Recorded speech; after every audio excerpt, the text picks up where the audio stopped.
As an accomplished spiritual woman, you are ready for more. You're the one in your life, and yet you hesitate to show up in your full shine. I want to have a conversation with you today about the importance of embodying your true feminine essence as a woman, as a lover, as a leader in this modern times that we're living in right now, and how that will support you with creating the most fulfilling relationships and more abundance than you ever thought was possible. Hey there, how are you, Thelma?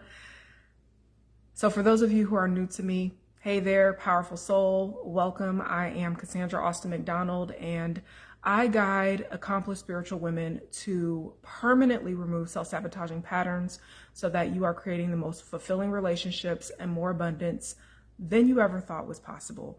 And we need to have a chat. We need to have a chat about the state of the world, of womanhood, of this era that we're in, and how we are in the midst of the great transition right now. And a lot of the women that I have been called to serve are what I consider accomplished spiritual women who often dip in and out of your femininity for multiple reasons. And we're going to have a conversation about that.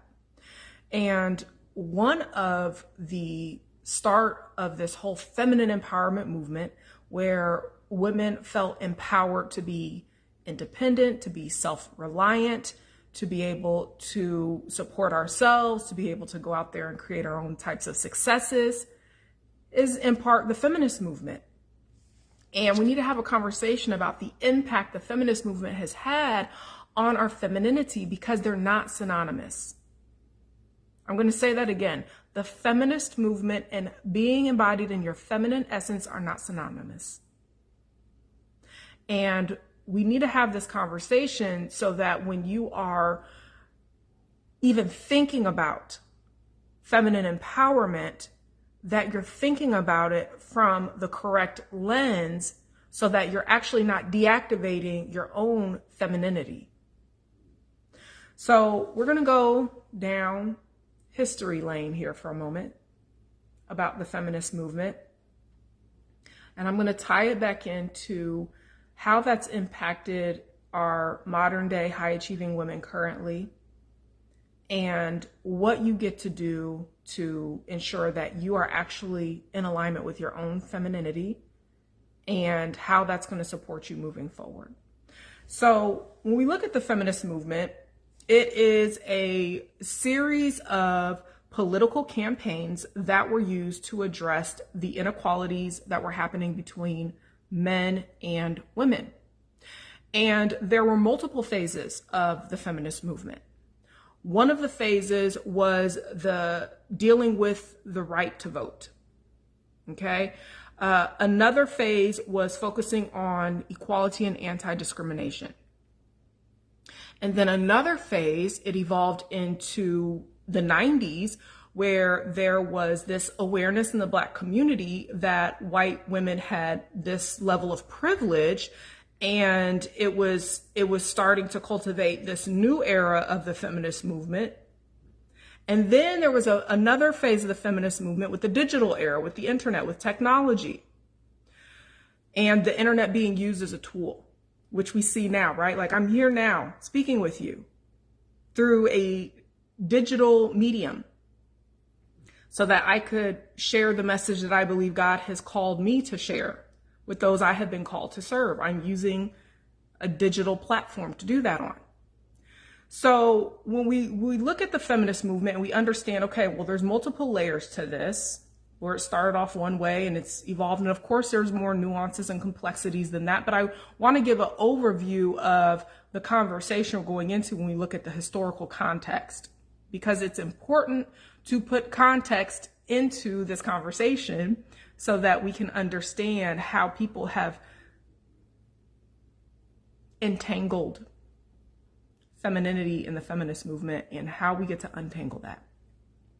Now, Goals. What was the goal of the feminist movement? Well, increase equality between men and women, expand human choice, eliminate gender stratification, meaning that there was division in society based according to rank, class, gender, race, all of that stuff, to end sexual violence that women were experiencing and abuse, to promote sexual freedom, to close the gap of earning for women so that, and I mean, we still have a gap. We still have a gap with the earning between men and women, but the point of it was to try to close that gap. Now, what were some of the positives? Okay, the women's suffrage movement, which is where the women's right to vote came in. We have greater access to education. We have more equitable pay, even though there's still a gap. We have more equitable pay, and sexual violence and abuse is being reported more. So there were some positives that were birthed from the feminist movement, of course, because women like myself and yourself were here, able to have this conversation. We're able to have our own bank accounts. It's probably not even 100 years ago. Women couldn't even have their own bank accounts. We're able to buy homes and have mortgages. We're able to own things. We're able to build things. We're able to co-create things. And so we see that, yes, there was a positive effect of the feminist movement. But now we want to start to examine, now that there's been a good length of time that the feminist movement, since its inception till now, we need to look at what are some things that may have happened that may not be truly supportive for us as feminine women. And so there's a shadow side of this movement. And we want to look at that. It's wise to look at these things. We would be remiss to pretend that all of these positives happen, but we don't look at the effect that it could have played on things like health and well-being, especially between BIPOC women, Black, Indigenous, people of color, and how that's affected relationships and family. And so we want to look at these things, right? So there's a shadow side of this. And this movement began as women's empowerment, and somewhere it started to turn into faux femininity and women being masculinized. Now, when I say women being masculinized, I'm not calling women masculine. I want to make myself very clear, make that distinction. There's certain terminology that I particularly use in my work to describe what that looks like. I'm not going to go into that here, but it's a behavior, a pattern that has been co-opted and adopted by modern women for success, for leveling up, for all the things, right? And so we have to acknowledge that that has happened. Now, what does that mean? Well, it showed up in different ways. It's shown up in different ways. And one way that it's shown up is women competing against each other. And competition is a very masculine, yang trait. And so there's this competitiveness that's happened between women. And it shows up in the form of jealousy. It shows up in the form of passive aggression. It shows up in the form of bullying. And we see this happening across the board, even online now. We've had social media platforms. There's so many now. We have the internet in this digital era that we live in. And there's been a lot of cattiness and bickering and back and forth. And some may hear this and say, oh yeah, between teenagers. No. It's been between grown women who have not done their inner work, or may have started doing their inner work and somewhere along the line stopped remaining devoted and committed and consistent with their inner work. To check thyself when unconscious fears, worries, doubts, patterns, beliefs, habits, behaviors surface that can co-create those dynamics. If you're not devoted to your inner work, you actually could be being the one that's creating these dynamics, or the one on the recipient end of that. I've been on the recipient end of being attacked on these internet streets, and I'll tell you, it doesn't feel good. And I use it as an opportunity for healing, for self-reflection, for introspection, for growth. However, people on the other end who are doing that behavior may not do that work. They may not be self-reflective or introspective or doing their inner work to grow and evolve.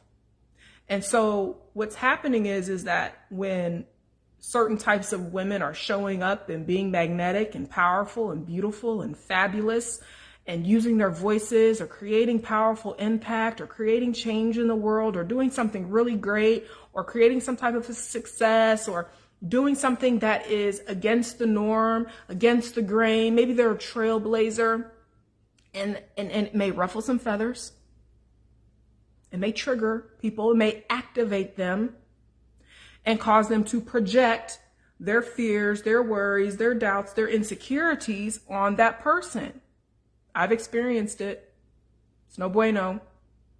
And I've also worked with women who either have experienced it or they fear it, and that's why they're not showing up in their full power and potential. As a woman, as a lover, as a leader.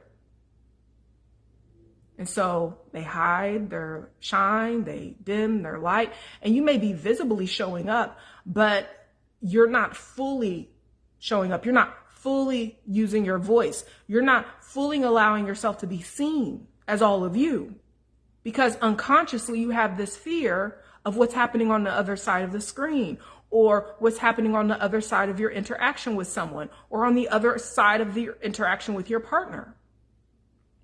And so over the years, I've noticed that when I'm working with women, one of the approaches that we're having to look at is them using their voice. And how has their voice gotten disempowered by these unconscious fears, worries, doubts from these types of experiences? And so sometimes the person who is doing the projecting, they are maybe struggling with an unconscious wound that they haven't processed. And they're triggered. And there's levels to awareness. If you're not aware of that and you just project onto someone, well, you can cause harm. You can ruin a relationship. You can sabotage an opportunity. You can tarnish an image. And right now, I don't want to say our image, but our reputations have a currency to them. Because now more than ever, people don't know who to trust online.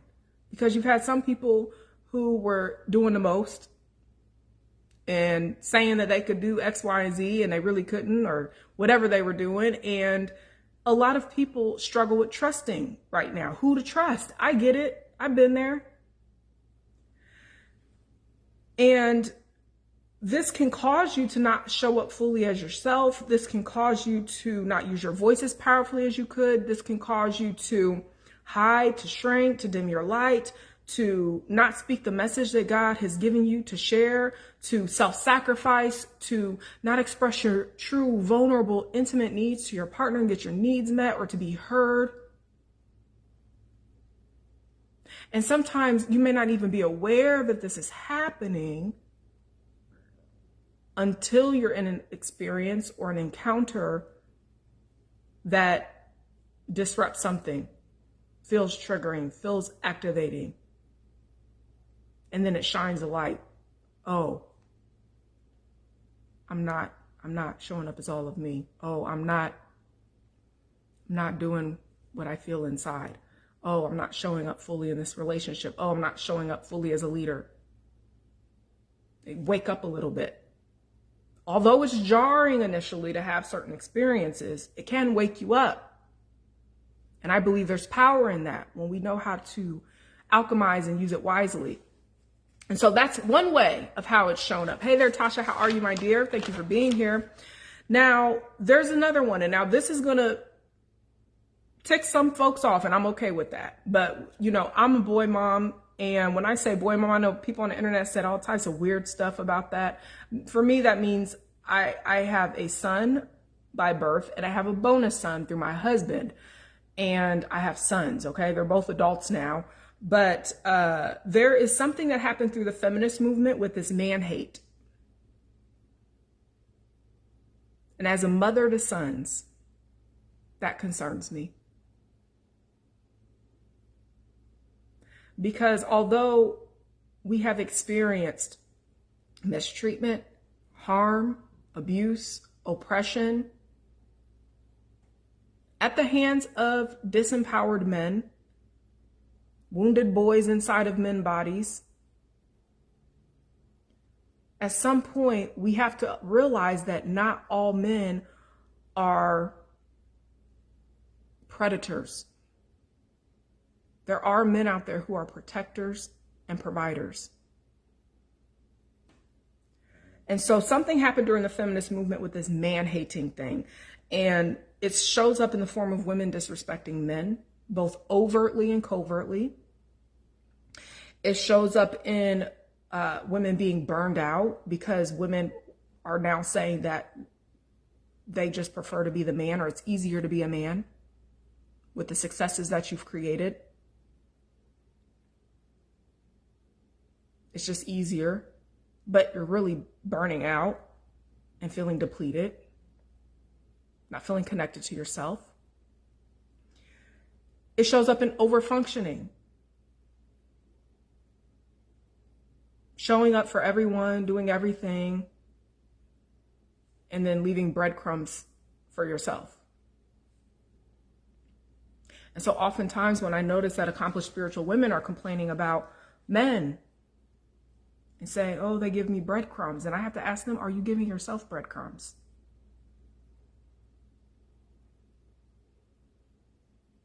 Whatever we're experiencing in our physical reality is always an opportunity to self-reflect first. Now, this does not mean that we internalize other people's stuff.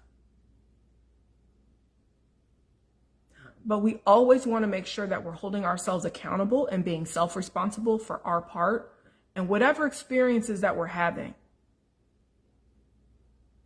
And again, while the feminist movement did have its positives and its advantages in accomplishing some goals, this man-hating thing is ruining relationships and family. And that is how we build community.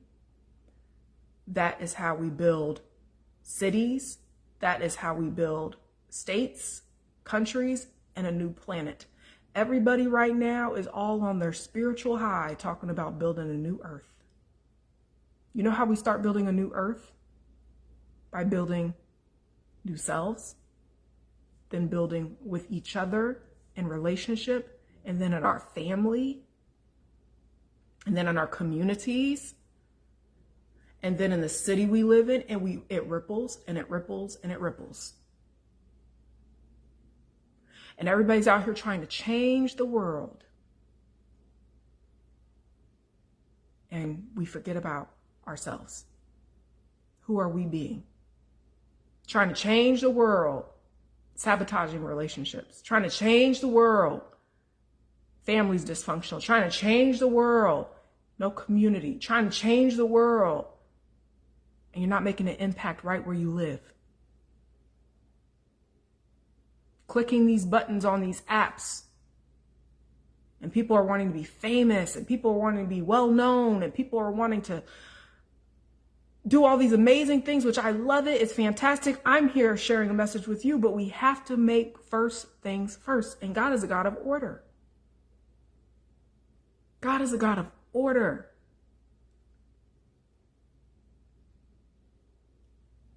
We were created to create and to ripple it out.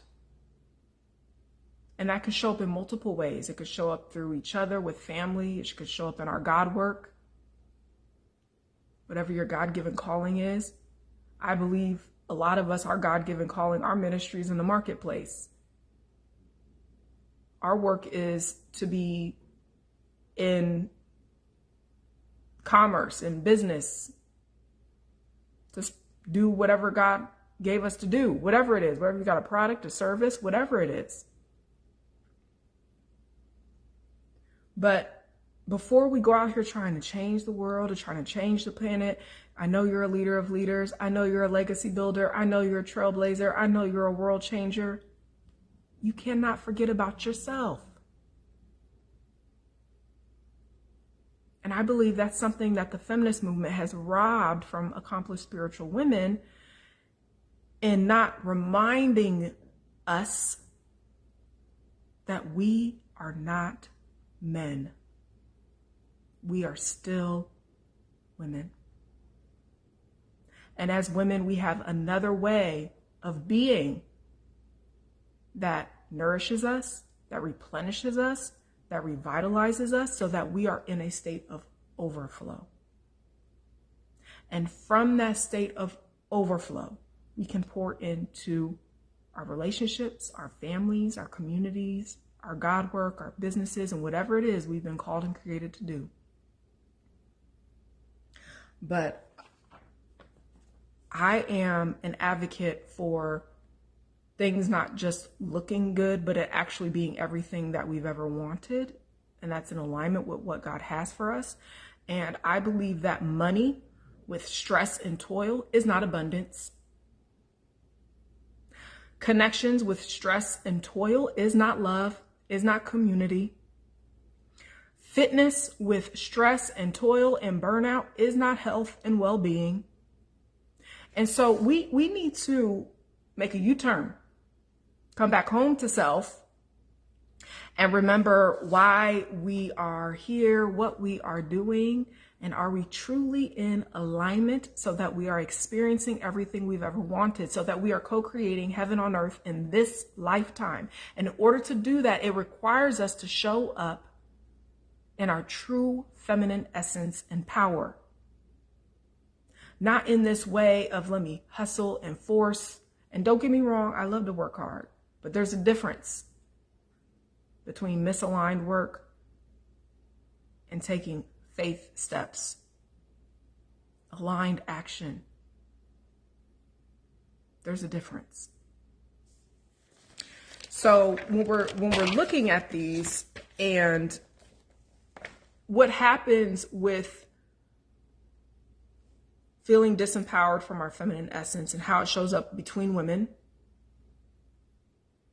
or this unconscious hatred towards men and how that shows up in just deciding that we're just going to be the man then. And it's leading to burnout and depletion, overwhelm,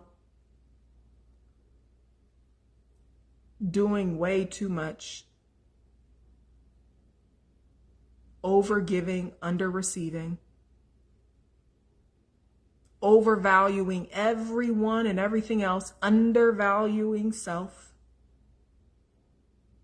That's called self-sacrificing.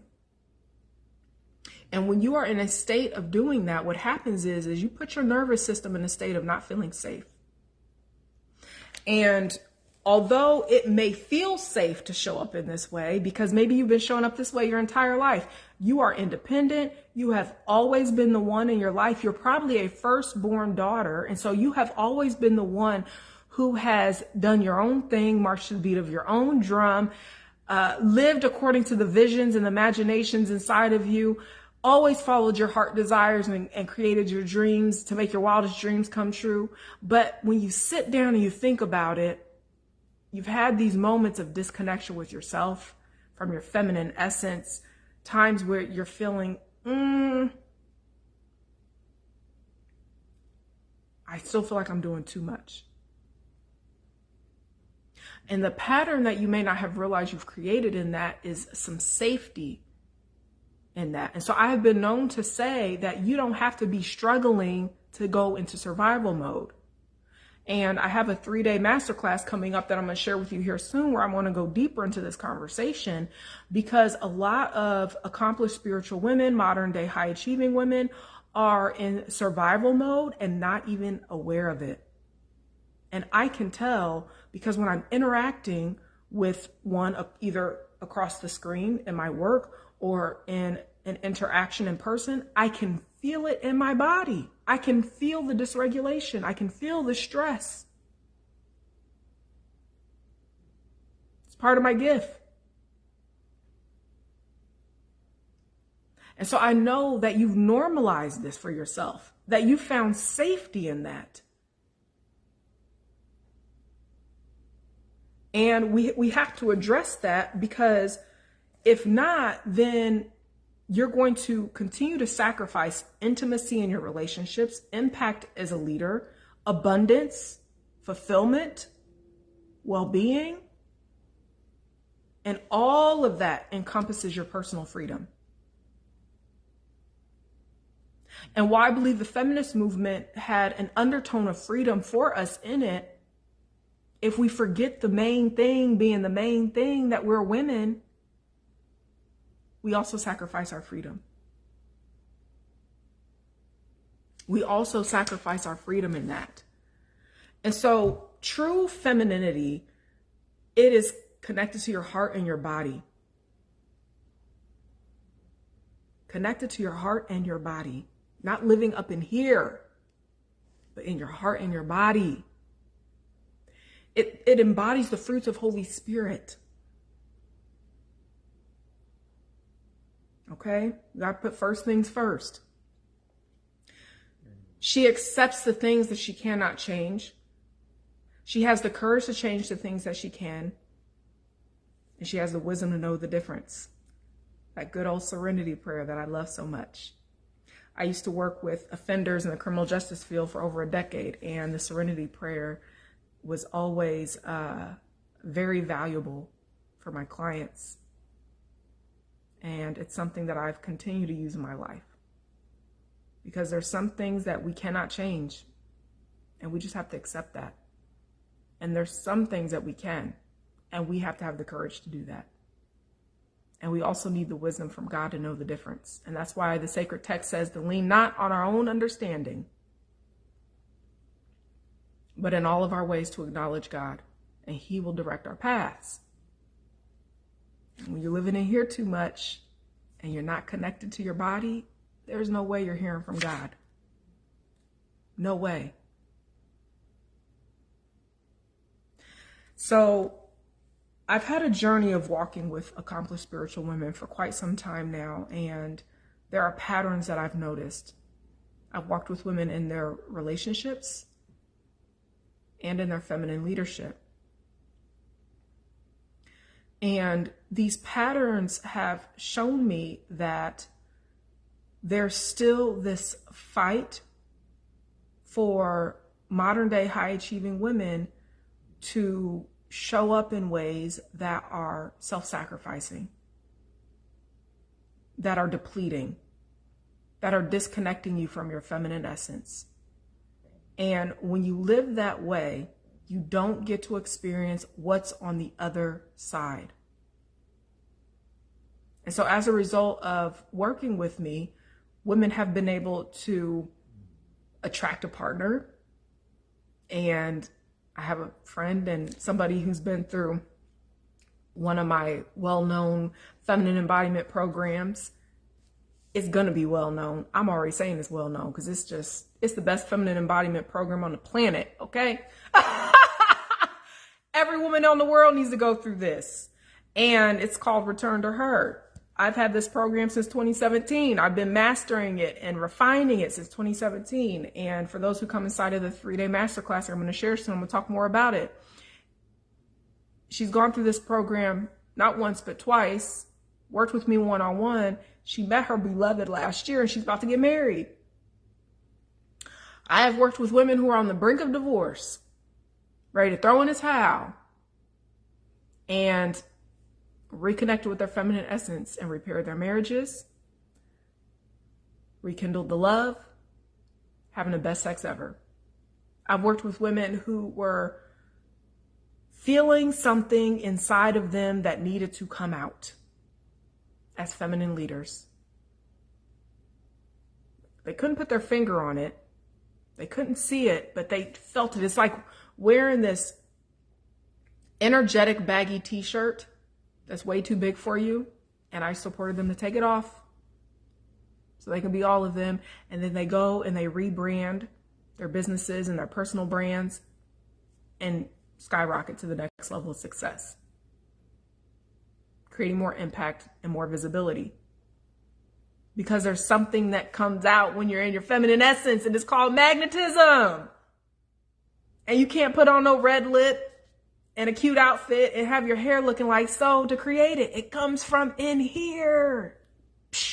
And it shoots out. It's palpable. You can feel it. You can sense it. And it's magnetic. So I've had my own journey of navigating different experiences of my womanhood. Bullying with other women, grown women at that I realized were just still disempowered, still not seeing themselves in the highest light, forgetting who they are, forgetting when you attack another woman, you're attacking yourself. I've experienced showing up in romantic relationships in a way that was not feminine and was creating unnecessary conflict and ruptures, and had to do a lot of repair work to rekindle the love. I've experienced this fear of really showing up as all of me inside of my work. And I've had to work through that. I've had to work through the limiting beliefs and the fears of using my voice in a more powerful way so that the people that I have been called to walk with and work with in this lifetime know that I am here. And so I've had my own journey of embodying my own feminine essence as a woman, as a lover, as a mother, as a leader. And I believe that a big part of that has been to remember not only who I am, but who the Creator is. And to return to the way of being that comes most natural to us as women when we're truly, truly inside of our feminine essence. We have a way that comes natural to us that we don't have to force. We don't have to control. We don't have to manipulate. We don't have to self-sacrifice, self-abandon, self-betray ourselves to get whatever outcome we want. There is a way that we get to move throughout our lives, our relationships, our leadership, and our businesses that is more supportive for us being women. And that is what I'm excited about walking with you and women like yourself on this journey on. So that all of us are co-creating everything we've ever wanted, the most fulfilling relationships, and more abundance than we ever thought was possible in this lifetime. And when I say abundance, it's beyond money. It's beyond money, because there's a lot of people, I've worked with them. I've worked with people who are multiple six-figure earners and multimillionaires who didn't feel abundant. So it's bigger than that. Excuse me. So I want to invite you into a 3-day experience with me called Morph. Cultivate the feminine art of claiming your identity. I believe that identity shifting is not required. You simply get to return to your identity, the fullness of who you are as a feminine woman. Not through this feminist movement of let's be better than men. And if men can do it, we can do it. Yes, we can do it. And We don't have to be like men to do it. In this 3 days experience, we're going to return you to your position with God as co-creator, so that you are co-creating everything you've ever wanted in this lifetime. I am a huge God girl. You will never hear me credit the universe inside of my work. There are universal laws and principles that govern this planet, yes. And I love studying science and quantum physics and how to understand that. But there is a creator of all of that. And inside of my work, those who have ever worked with me know that's how I get down. So if you feel aligned with that, come on, join me. You are going to claim your true self and stop sabotaging your intimate relationships, your impact as a leader, and your abundance that you know deep down is your birthright.